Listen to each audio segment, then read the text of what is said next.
Y quiero hablarle de un tema bien importante. Le he puesto como título a esta predicación: el orden produce milagros. Diga conmigo: el orden produce milagros. ¿Cómo?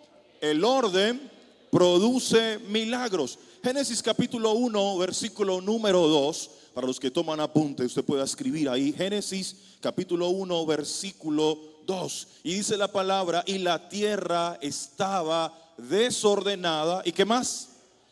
Vacía. Y parece un chiste, pero muchas finanzas familiares se encuentran exactamente así: las cuentas desordenadas y la billetera vacía. Hay mucha gente que está pasando económicamente por una circunstancia como la que Génesis declara.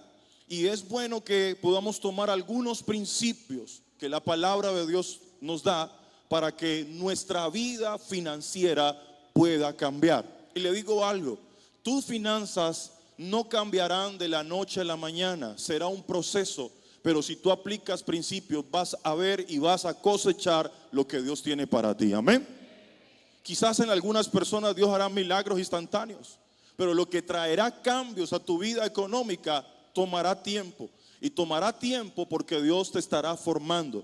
Mira, debes aprender algo: más importante que bendecirte es formarte.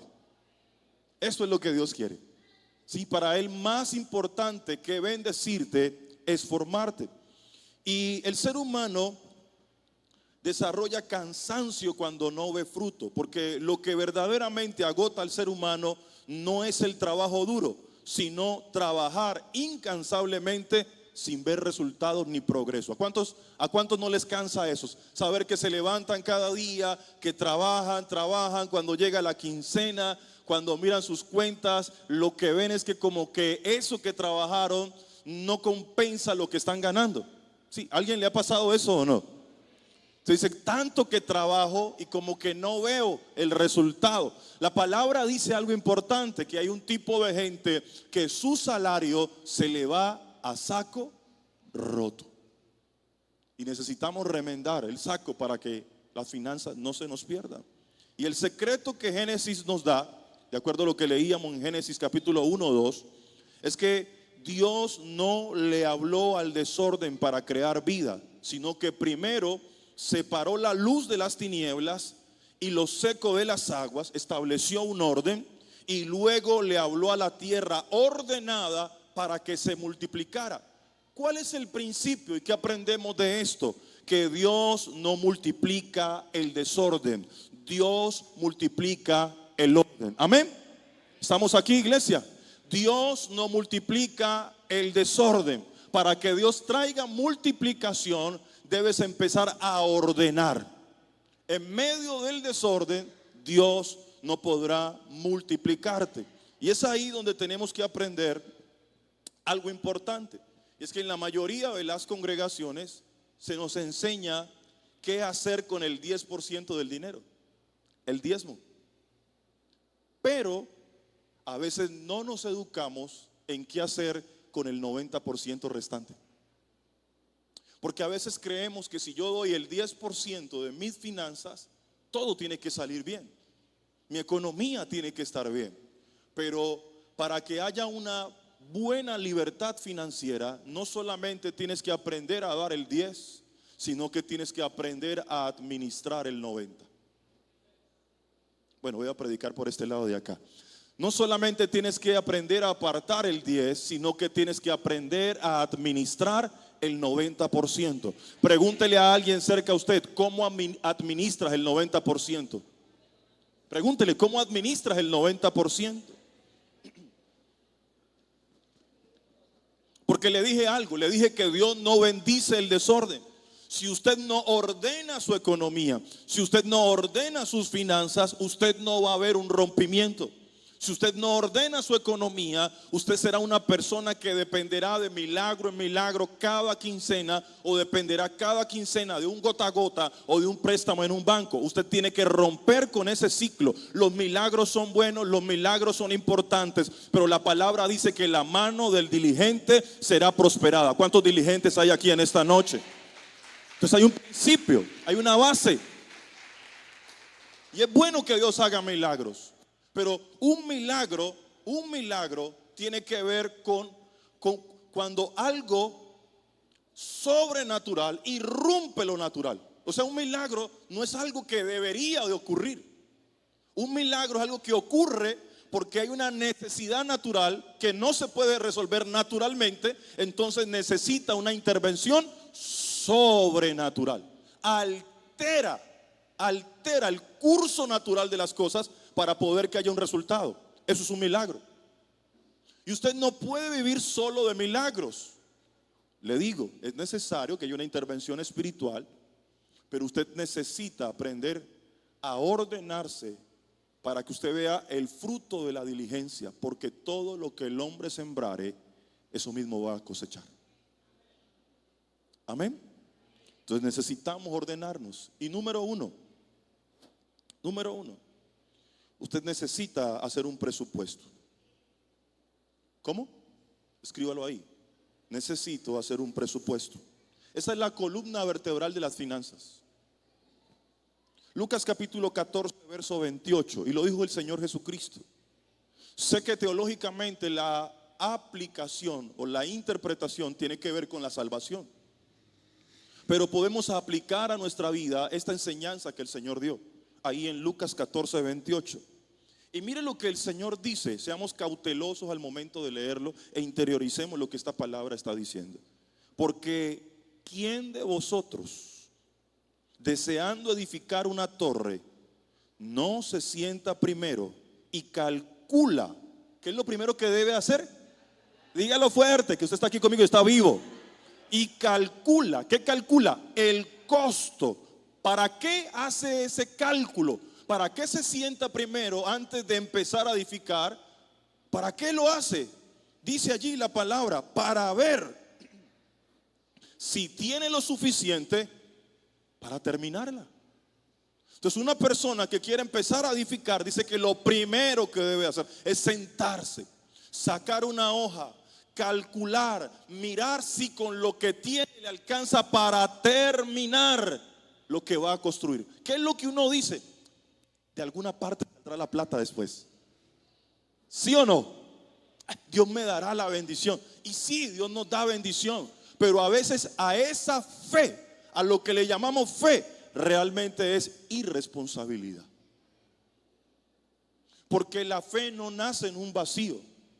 La palabra dice que la fe viene por el oír la palabra de Dios. La fe no es algo que tú crees en algo que tú piensas, sino que la fe se fundamenta en una palabra de parte de Dios. Si Dios te lo dijo, tienes la convicción de que fue Dios, hay una palabra de parte de Dios, ahora tu fe está anclada a esa fe, a esa palabra, perdón, y tú vas a moverte en esa palabra. Pero a veces nosotros le llamamos fe a nuestra presunción, a nuestros caprichos. Y le doy un consejo: nunca vaya a mercar con hambre. Porque cuando usted va al supermercado con hambre, usted echa cosas que no necesita. Ahí echa la cantidad de yogures, echa una cosa, echa la otra. Y no vaya con sus hijos. Porque cuando usted va con los niños empiezan a bajar todo lo que usted no necesita, empiezan a bajarlo. Y cuando usted ve, terminó llevando cosas que no necesitaba o que no le alcanzaba dentro de su presupuesto. Hay gente que hace cuentas alegres. ¿Ha escuchado de esa gente que dice: este mes me sobraron 500,000 pesitos, me los voy a gastar? Y cuando se los gasta se da cuenta que era lo de pagar los servicios. ¿Y sabe por qué? Porque esa persona no tiene un presupuesto, no se sienta y calcula y dice: estos son mis ingresos y estos son mis egresos, esto es lo que puedo gastar con lo que tengo. Por ahí dicen que uno se arropa hasta donde la cobija. Pastor, pero es que usted entonces no me está hablando fe. Yo sí te estoy hablando fe. Arriésgate a hacer todo lo que Dios te diga que hagas, porque si Dios te dijo que lo hicieras, Él te va a respaldar. Pero Dios no está obligado a respaldarte tus caprichos ni tus ideas. Bueno, esto como que no gustas. Un presupuesto no es una limitación pesimista, es un plan de control que nos da libertad y dirección. Porque cuando usted enfrenta el mes sin un presupuesto, es como una persona que salta en una bicicleta, en una moto, perdón, al aire, ¡fum!, sin calcular la distancia. ¿Qué es lo que va a pasar? El accidente es inminente. Por eso hay gente que vive alcanzada todos los meses. Le ofrecen Yambal, le ofrecen Ebel, pasa el de las materas, pasa el de las mangueras, pasa el de los yogures, ¿así o no? Pasa el del queso. Señora, me lo puede pagar en 40 cuotas. ¿Y usted qué hace? Saca. Y cuando va a ver, entonces el evangélico de la cuadra se esconde cada vez que le llegan a tocar la puerta, porque no calculó que dentro de su economía no le alcanza para pagar ese yogur. Entonces, ¿qué es lo que viene y dicen? Es que yo soy el hijo del rey, los hijos del rey tenemos que comer bien. Sí, está bien, los hijos del rey tenemos que comer bien, pero a veces nos toca saber cuándo podemos comer así de bien. Y no es falta de fe. No siempre se puede salir a comer a un restaurante. Ay, ay, ay. Un día me llegó a la oficina una persona de la iglesia llorando porque tenía muchas deudas. Le dije, ¿cuántas son las deudas? Muchas, pastor. ¿Pero cuántas son tus deudas? Muchas, pastor. Le dije, así no sirve. Así no podemos tener ni un milagro ni un cambio. Siéntate y empieza a escribir uno por uno a quién le debes. Por eso es necesario sentarse en familia y hacer una lista real de lo que usted tiene y de lo que usted debe. Parece que no es espiritual lo que le estoy predicando, pero es más espiritual de lo que usted piensa. Le puede ahorrar muchos dolores de cabeza. Pero hay gente que le da miedo sentarse y empezar a escribir. A Tito, 2 millones. Bancolombia, 7 millones. Pero si usted no sabe lo que debe, no puede pedirle a Dios que haga un milagro y que le traiga provisión y que le traiga contactos y que le traiga conexiones. Aló. Si usted no sabe lo que debe, usted hace cálculos alegres. Vámonos este año para San Andrés. Este año no se puede ir para San Andrés. Primero hay que pagar. Pero es que yo me tengo que dar mis gusticos porque uno se muere. Ahí llega. Y vive la vida, vive que se va y no vuelve. Y sacan esas canciones de antaño por allá. No, te estás haciendo daño. Luego estás llorando, estás lleno de ansiedad, estás preocupado. Y ahora Dios te tiene que hacer un milagro que te pudieras haber evitado si ordenaras tu vida. No hay nada mejor que la tranquilidad y que la paz. Es mejor comerse un arroz con huevo en tranquilidad que un pollo sabiendo que usted lo está debiendo.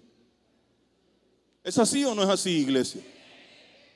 Y yo no te estoy diciendo que Dios no haga milagros. Mire, si yo le cuento de milagros que Dios ha hecho en mi vida, ha hecho muchos.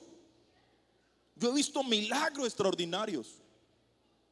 Como cuando tenía mi primer carro, las cuotas eran altas. Y recuerdo yo que me atrasé en 3 cuotas. No, 3 no, como 4 cuotas me atrasé. Y usted sabe que si no pagó la primera, ¿cómo paga 4? ¿Sí o no? Y entonces me llamaron y me dijeron, usted ya llegó a cobro coactivo y ya hay una oficina que se va a encargar de hacerle los cobros. Y me llamaron y me dijeron, si no paga de aquí a tal fecha le vamos a quitar el carro. Y yo dije, pero es que ya he pagado como 30 o 40 cuotas. ¿Cómo me van a quitar el carro por 5? Y llamé a un amigo abogado y le pregunté, ¿será que porque me atrasé en 4 cuotas me pueden quitar el carro? Yo estaba esperando que él me dijera, no, eso no pasa nada. Pero él me dijo, te lo quitan. Y yo dije, ¿ahora qué voy a hacer? Empecé a orar. A veces la gente piensa que los pastores son multimillonarios, que el pastor Diego se gana el salario de Cristiano Ronaldo.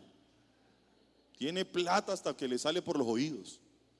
La vida de un pastor es una vida de fe mes a mes, de creerle al Señor que Él va a proveer.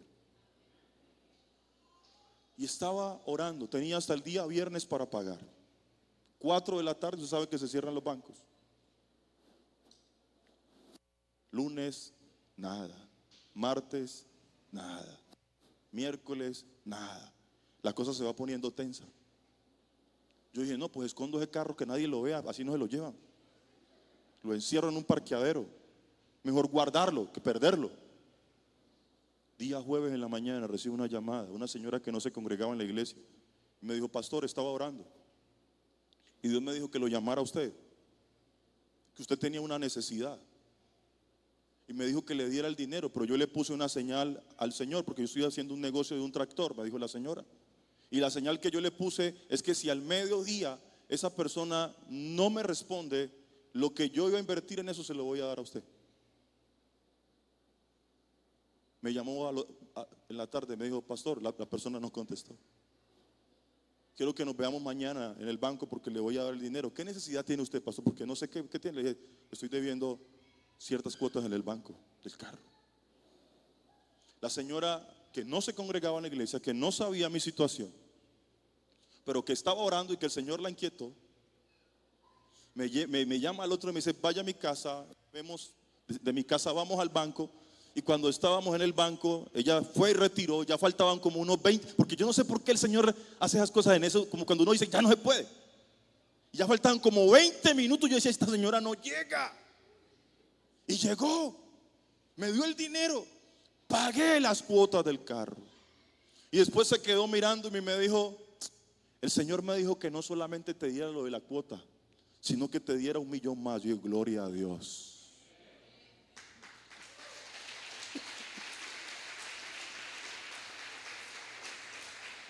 Que el Señor me haga un milagro como el que le hizo al pastor. Y es excelente que Dios te haga milagros financieros. Pero usted se imagina si de ahí para allá yo dijera, no, pues ya el Señor me libró de esta, voy a dejarme atrasar otras 5 cuotas, vuelvo y oro y el Señor me vuelve. Por eso le dije, los milagros son para momentos, pero usted no puede vivir de milagro en milagro. Usted tiene que aprender a vivir en principios. Porque cuando usted cumple principios o vive principios, Dios le cumplirá promesas.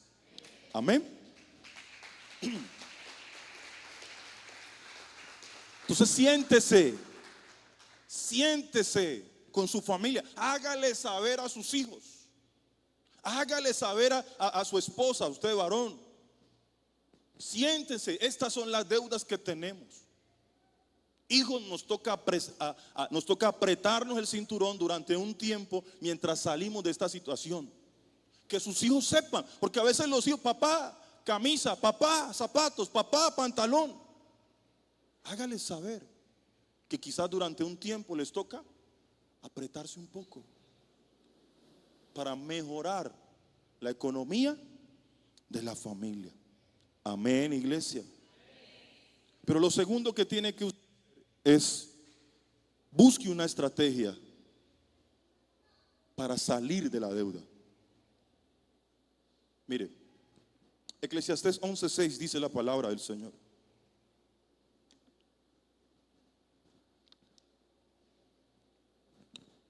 De mañana, dice Eclesiastés 11:6, de mañana siembra tu semilla y a la tarde no des reposo a tu mano. ¿Qué es lo que el Señor está diciendo en pocas palabras?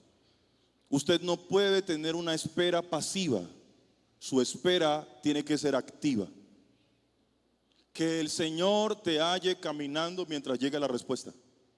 Pero no caminando en tu voluntad, sino caminando en su voluntad. Amén. A veces el milagro que Dios hará en tus finanzas, el pan de cada día. ¿Cuántos saben que la palabra dice que hay que orar por el pan de cada día? A ver, levánteme su mano. Yo quiero eso, usted está vivo, usted está despierto.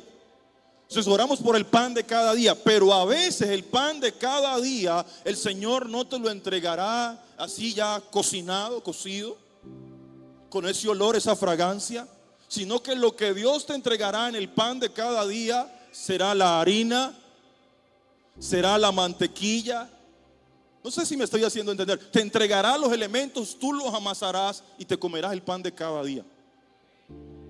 Hay empresarios que deben saber que lo que tienen que pedirle al Señor son conexiones. Que Dios los conecte con personas correctas. Que Dios les dé oportunidad. Que Dios les dé momentum.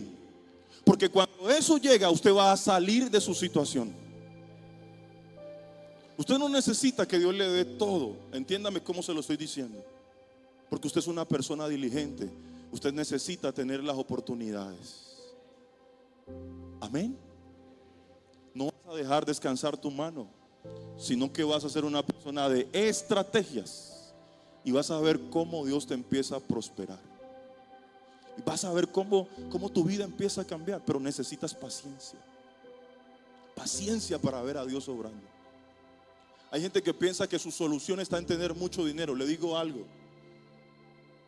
Cuando usted es pobre, tiene problemas de pobre. Y cuando es rico, tiene problemas de rico. Los problemas nunca se acaban.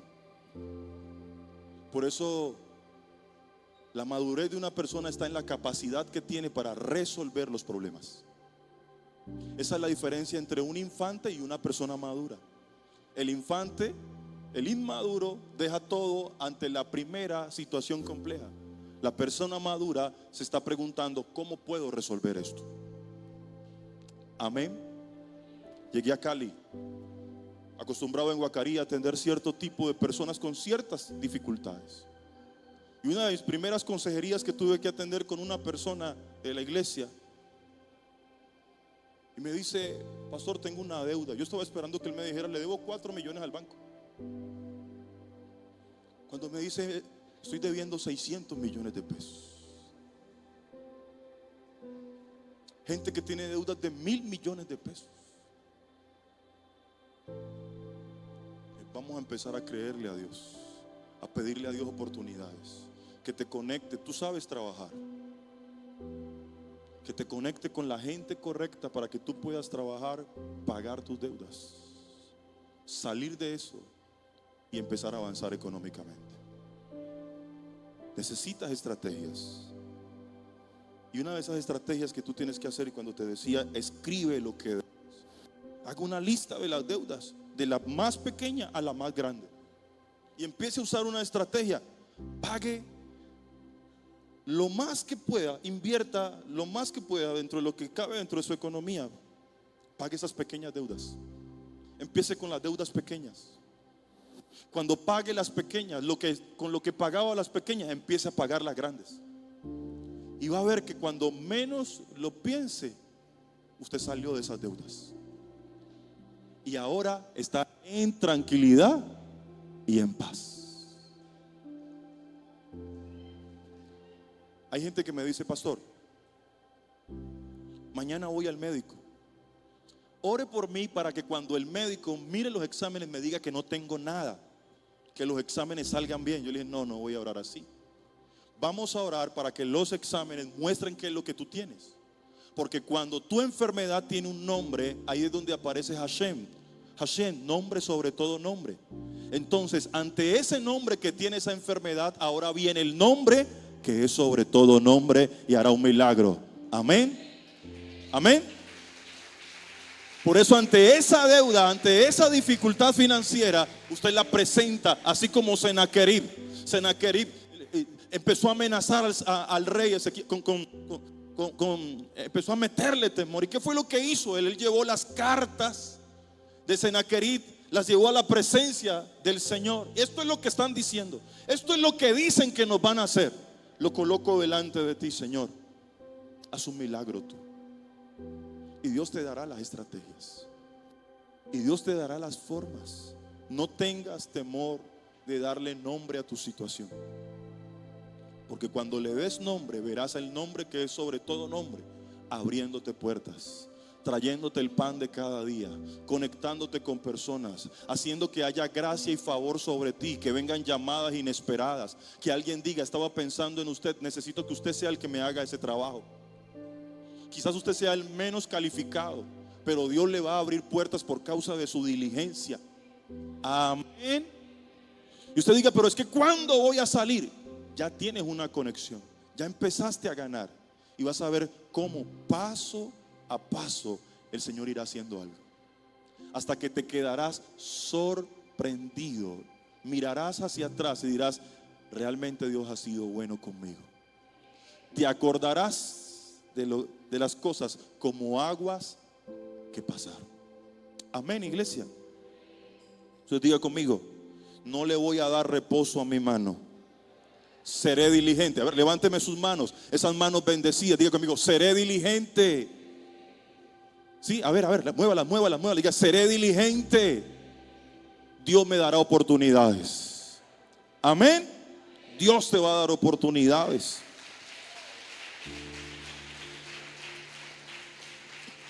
Sigamos adelante. Hemos hablado de calcular, hemos hablado de presupuestar, hacer un presupuesto, mirar cuánto me entra, cuánto puedo gastar, cómo puedo manejar mis finanzas, a quiénes le debo.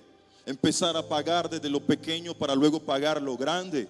Pero también tienes que entender que, como te lo dije ahorita, hay una ley poderosa en Cristo, hay una ley en la palabra, la ley de la siembra y de la cosecha. No la puedes olvidar. No la puedes olvidar. Segunda de Corintios capítulo 9 versículo 10, por favor.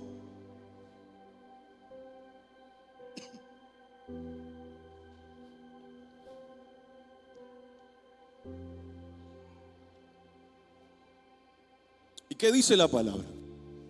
Y el que da semilla, ¿a quién le da semilla el Señor? No, usted como que se fue para otro lado. Y el que da semilla, ¿a quién? Al que siembra, y pan al que come. ¿Qué hará? Proveerá y multiplicará vuestra sementera, donde están las semillas, y aumentará los frutos de vuestra justicia. Aquí se está rompiendo un paradigma que nos han enseñado. ¿Qué nos dijeron? Que Dios le da pan, ¿a quién? Al que no tiene. Pero ¿qué dice la palabra? Que Él le da pan, ¿a quién? Al que come. ¿Cuántos comen aquí? Entonces diga: para mí hay pan del cielo, hay una bendición del Dios eterno. Rompe esas estructuras, rompe esas mentiras diabólicas y cree que para ti también hay bendición. Dios bendice a los que están en el estrato 6, pero también bendice al que está en estrato 1. Para ti también hay pan, para ti también hay oportunidad. Pero aprende algo: que cuando usted abre un aguacate por la mitad, usted va a ver que en el aguacate hay pulpa, pero también hay pepa, hay semilla. ¿Cuál es el error más común en la administración de nuestras finanzas? Que todo dinero que recibimos nos lo comemos y nos comemos la semilla. Diga conmigo: la semilla no se come. Escriba esto, por favor: quien se come la semilla anula su cosecha futura.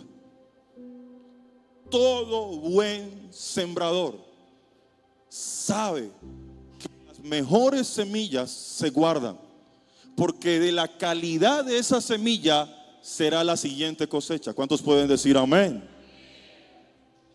Si usted es una persona que trabaja cultivando papas, usted no puede sembrar las papas más pequeñas, las de menor calidad, sino que tiene que guardar las papas más grandes, las más bonitas, las más hermosas, son las que tiene que guardar. Porque si esas son las que usted siembra, van a determinar la calidad de la siguiente semilla. Toque a alguien y dígale: no te comas la semilla. No, dígale: no te comas la semilla. No tenga temor de decirle.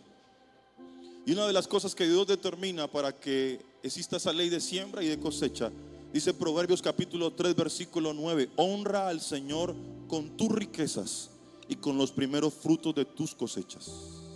¿Qué significa honrar a Dios? Honrar a Dios es reconocer, respetar y enaltecer su autoridad y su señorío. La honra no es algo que se hace en lo oculto. Cuando usted hace algo en lo oculto, no es honra. La honra siempre tiene que ser pública, debe haber un reconocimiento. Y honrar a Dios implica directamente que las prioridades de Dios se conviertan también en mis prioridades. Pastor, ¿por qué me dice esto?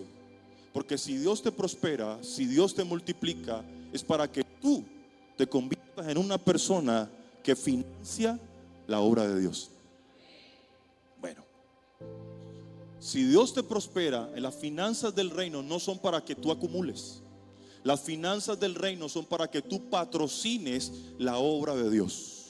Que Dios te levante en esta iglesia como una columna financiera. No sé cuántos lo están creyendo. Que Dios prospere tanto tu empresa, tu emprendimiento, que Dios haga que te asciendan, porque conoce tu corazón y sabe que en ti el dinero simplemente, o para ti el dinero, tú eres un administrador. Que le dirás: Señor, de lo que tú me des, yo voy a dar para que tu obra siga avanzando. No sé cuántos tienen un corazón para con Dios. Pues cuando yo tengo un corazón sano, yo aplico para que Dios me dé más. ¿Por qué? Porque Dios dice: si yo a este le doy más, este va a hacer que mi obra avance. Porque cuando yo le dé el fruto, no se va a comer la semilla, porque Él sabe que la semilla es para sembrarla, no para comérsela. Y Dios nunca te pedirá algo que Él primero no te dio. Por eso dice la palabra: de lo recibido de tu mano, de eso te damos. Amén. Y yo no estoy aquí para manipularlo y para decirle: si das 200 vas a recibir 400. Yo no le voy a decir eso. Dios obrará, multiplicará como Él quiera. Pero Dios multiplica cuando hay gente que tiene un corazón sano, no un corazón avaro. Hay gente que no ha podido avanzar en su economía porque aunque viene a la iglesia, su corazón real es un corazón lleno de avaricia. ¿Me está entendiendo? Pregúntele a su vecino: ¿cómo está tu corazón? Porque mire, le voy a decir algo. Aquí tengo un billete. Ay, me quedó el de 2000. El dinero no es bueno ni es malo. El dinero, diga conmigo, el dinero no es inmoral. El dinero es amoral. ¿Cómo es el dinero? Amoral, no inmoral. O sea, el dinero no es pecado. El dinero no tiene personalidad. ¿Sabe quién le da personalidad al dinero? Con este billete yo puedo ir a patrocinar un prostíbulo. Con este billete yo puedo ir a patrocinar un lugar donde la gente se alcoholiza. O con este mismo billete yo puedo patrocinar la obra de Dios. Con este billete yo lo puedo usar en drogas. O este billete yo lo puedo usar para dárselo a alguien que está pasando por una situación económica compleja. Porque el que da al pobre, a Dios presta. El dinero no es inmoral. El dinero no tiene moral. El que le da la moral al dinero soy yo. Así que si tú no tienes un corazón sano, si no tienes un corazón bueno, le darás mal uso a lo que el Señor te dé. ¿Me está comprendiendo? Ojo, tus finanzas son para honrar a Dios. Y no sé si me puedo meter en terrenos un poco más escabrosos. ¿Qué dice? ¿Sigo o paro? Entonces, al devolverle a Dios lo primero de nuestros ingresos a través de nuestros diezmos, de nuestras ofrendas, reconocemos el señorío del Señor y traemos un blindaje espiritual a nuestros recursos. ¿Por qué? Porque el orden humano atrae la bendición sobrenatural. Ojo con lo que le estoy diciendo. Honre a Dios con sus finanzas, porque si para usted Dios es primero, usted también será primero para Dios. Amén. Hay gente que quiere que Dios lo mire de primero, pero ellos no colocan a Dios primero. Entonces hay que aprender a honrar a Dios y colocar al Señor en el lugar que a Él le corresponde. Muchas personas, mire, no sé si al pastor le ha pasado, yo lo voy a decir, pero no sé si al pastor le ha pasado. Pero hay muchas personas que buscan la oración de los pastores para resolver sus crisis de negocios. Yo no sé si usted le ha llegado a algún empresario, algún emprendedor: pastor, ore por mí, porque la economía me mejore. Pero una vez que prosperan, desaparece. Hay gente que llega a uno y dice: pastor, estoy pasando por una situación económica difícil, no tengo empleo, ayúdenme a orar. Y el pastor se mete en oración, se mete en ayuno con esa persona. lo llaman de la multinacional y cuando recibe, cuando lo firma el contrato que entra a la empresa, fulano de tal, ¿y por qué no has vuelto a la iglesia? Ya no tengo tiempo. Dios dejó de ser primero para esa persona. ¿Sabe qué es lo más terrible? Que para esa persona es más fácil dar en cualquier otro lugar que dar en la iglesia.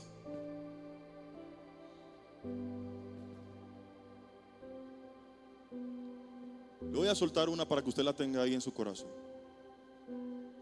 El problema de la gente no está en que tú des. El problema de tu familia no está en que tú des, sino a quién le das. La gente en tu familia no se enoja porque tú des. La gente en tu familia se enoja por a quién tú le das.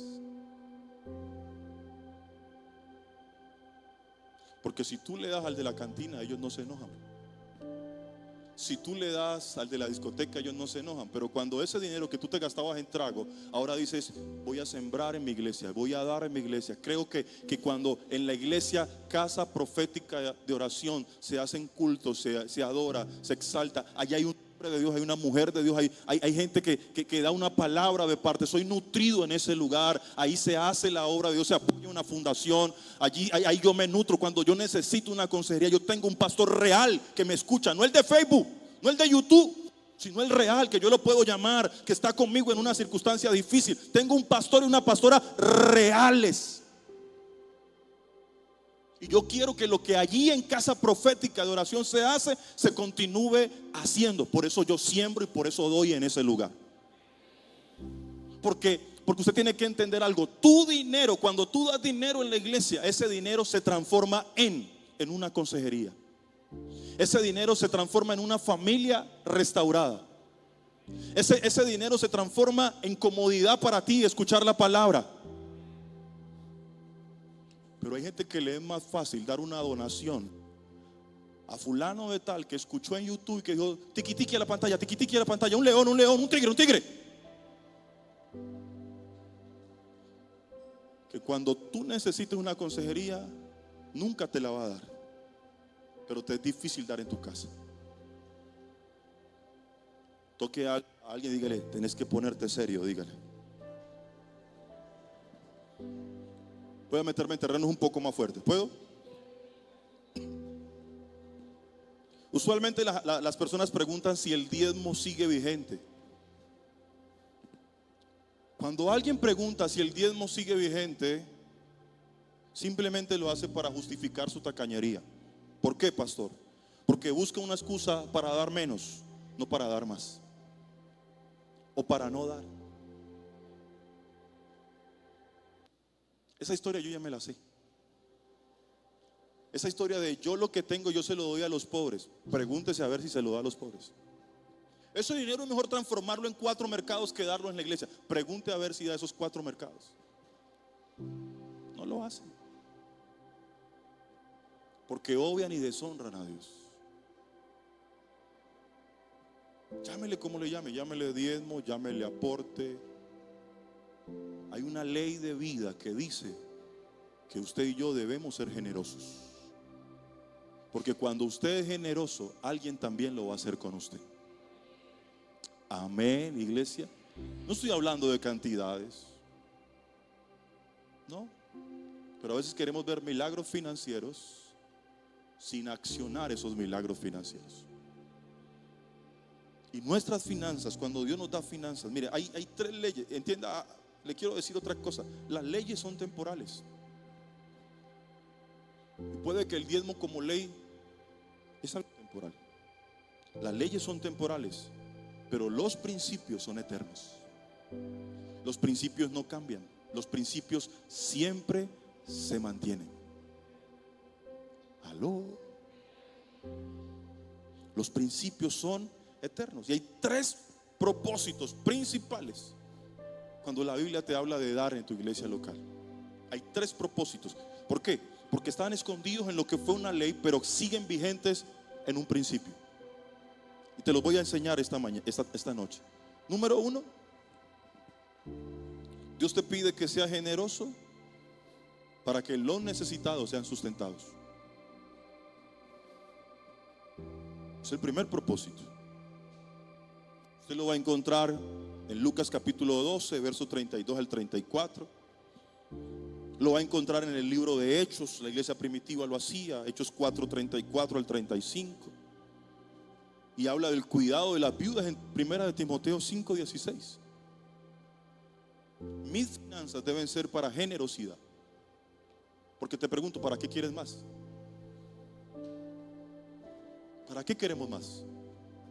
Simplemente para decir tengo 10 pantalones, 50 pantalones, tengo 30 zapatos. ¿Usted cuántos pies tiene?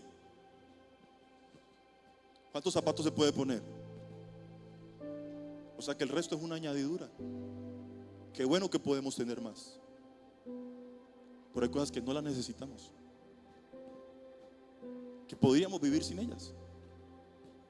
A veces queremos acumular, acumular, acumular, tener más y mucho más. ¿Para qué? Dios te va a bendecir cuando comprendas que más bienaventurado es dar que recibir.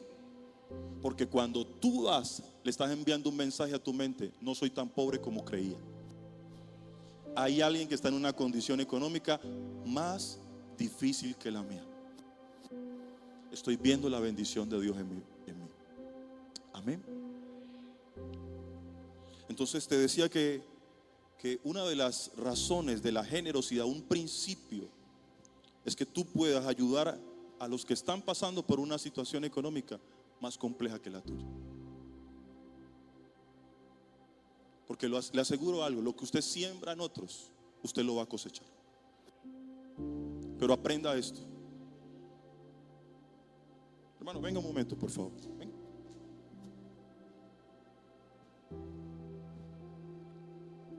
Puede que yo, un poquito, ¿no? Yo le sembré 2,000 pesos. Si mi corazón está amarrado a ese dinero, yo estoy esperando que los 2,000 que yo le di a él luego me los devuelva. Si él, el día que yo necesite, le digo: ¿cuál es tu nombre? Octavio. Octavio, estoy pasando por una situación difícil, ¿tienes 2,000 que me des? Octavio me dice: no tengo. Si mi corazón está amarrado a lo que yo le di, ¿qué es lo que yo voy a decir? Sí, ve, mire cómo yo lo ayudé y mire cómo me paga. ¿Sí o no? Pero cuando usted tiene un corazón sano, un corazón generoso, le di los 2,000 a Octavio, y aunque Octavio no me los dé, yo entiendo, venga, que esos 2,000 que no coseché en Octavio, los voy a cosechar en otra persona. Porque mientras exista el cielo y la tierra, existirá, dice la palabra, la ley de la siembra y la cosecha. Si yo no aprendo eso, yo voy a vivir frustrado. Porque yo un día le di estudio a mis hijos, y quizás mis hijos luego no me repongan lo que yo le di. Pero le aseguro que eso que sembré, cuando tengo un corazón sano, en alguien lo voy a cosechar. ¿Amén? Muchas gracias. Devuélvame mis 2,000.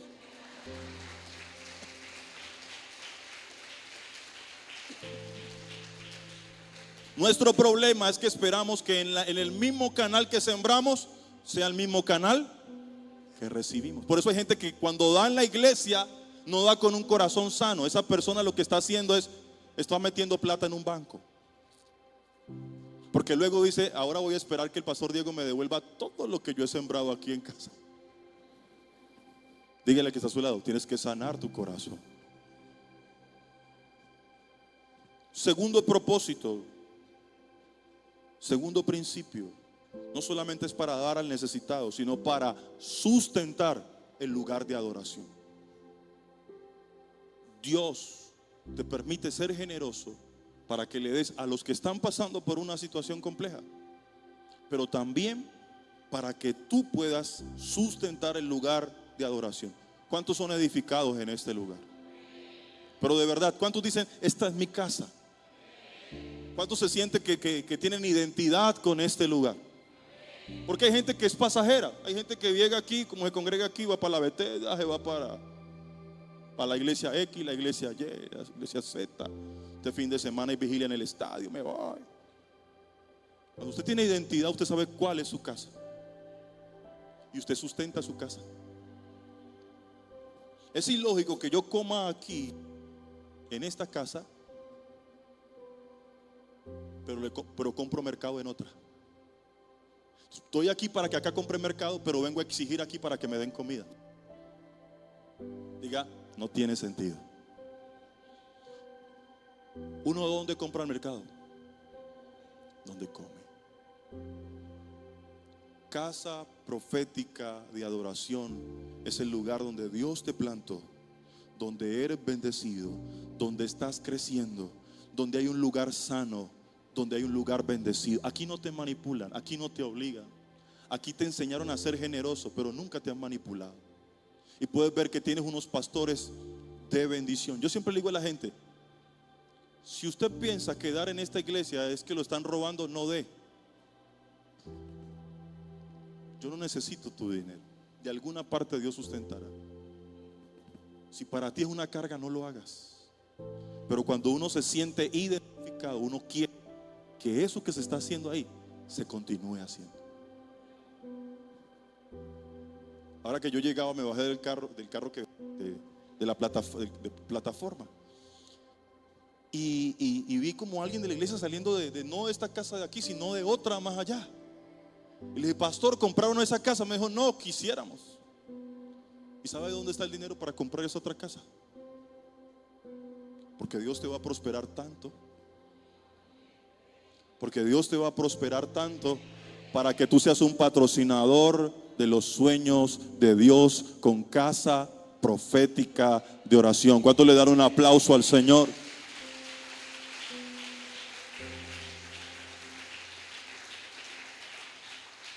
Las finanzas en el reino tienen un propósito. Tú puedas bendecir a los tuyos. ¿Para qué necesitas libertad financiera? Para bendecir a los tuyos, que los tuyos estén bien.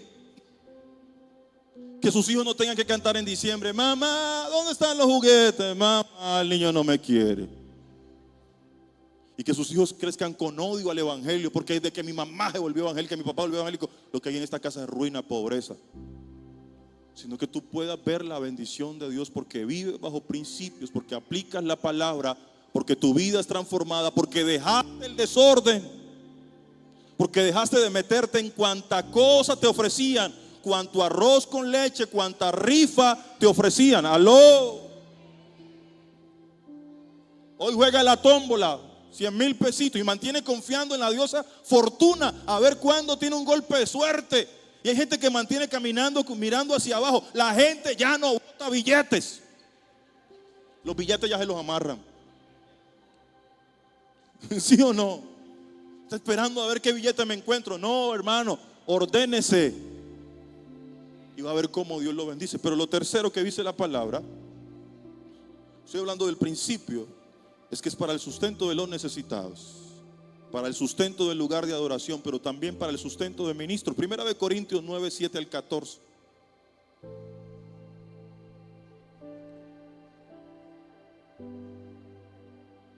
Quiero que lo leamos. Primera de Corintios 9, 7 al 14.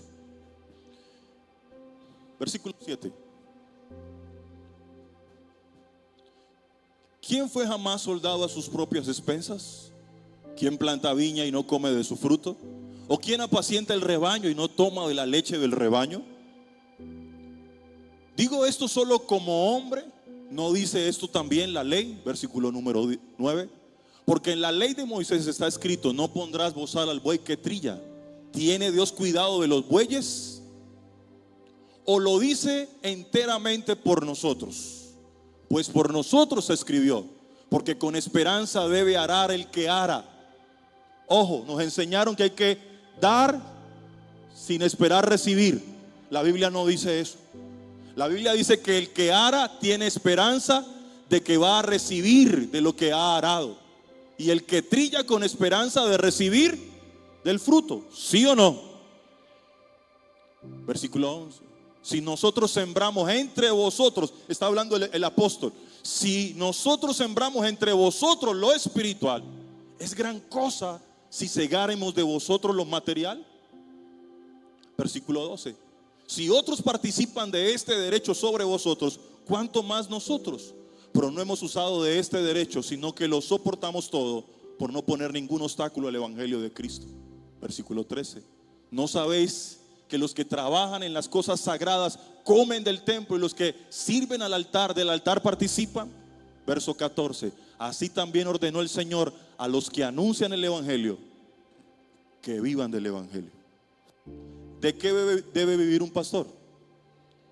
Del evangelio. Un pastor debe vivir del evangelio. Lo que un pastor no debe hacer es ser un vividor del evangelio. Algo conmigo, ay. Un pastor debe vivir del evangelio, pero un pastor no debe ser un vividor del evangelio, que eso es otra cosa. Hay gente que a veces se acerca a uno y le dicen: pastor, ¿usted en qué trabaja?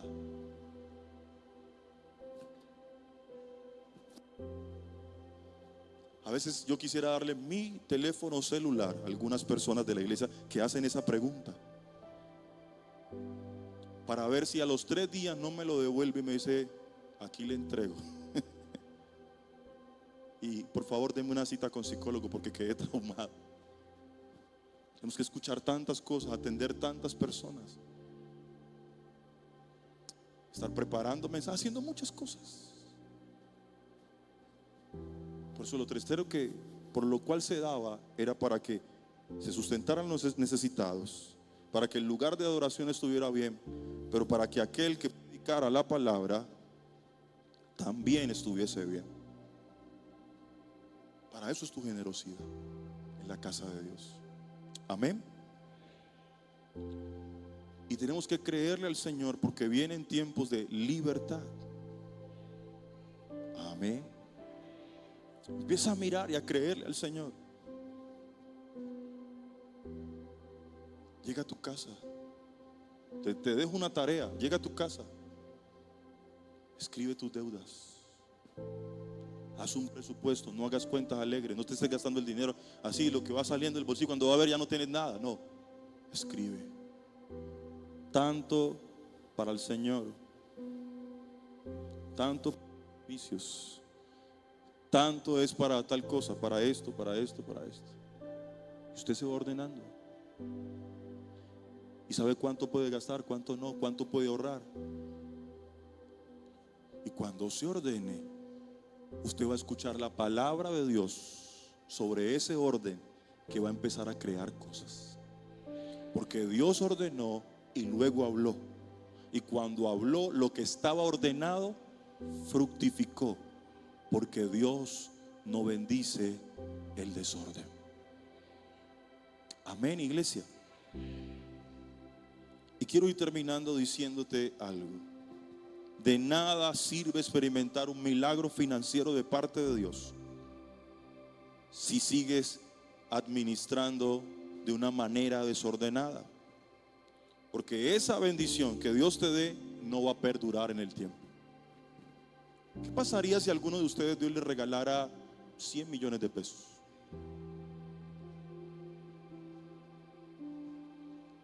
¿Ha escuchado ese adagio que dice que el que no ha tenido y llega a tener, hasta loco se quiere volver? Porque no sabe administrar. Entonces, hay gente que ya la cabeza le voló. Me compro un iPhone 17 Pro más. ¿Para qué? Me voy para San Andrés. No, me compro una camioneta tal. ¿Para qué? Y ahí se le fueron los 100 millones. Y al otro día no tiene con qué meterle una recarga al iPhone 17, echarle gasolina a la camioneta, ni tiene crema para echarse de la quemada que metió en San Andrés. Ordénate, que si te ordenas vas a ver la bendición de Dios. Dios te quiere libre, Dios te quiere bendecido, Dios te quiere con desarrollo de la capacidad para sostener todo lo que Dios te entregue en las manos. Amén. Amén. Paso a paso, firme y en bendición. Dios te va a ir abriendo oportunidades. Quizás la oportunidad que Dios te va a abrir será la oportunidad de una universidad. Pero yo lo que necesito es plata. pero en esa capacitación estará tu futuro. Quizás la oportunidad que Dios te va a dar es que haya un proveedor que te diga: te voy a dar esto en consignación, véndelo y luego me pagas. Dios te dará gracia y te dará favor.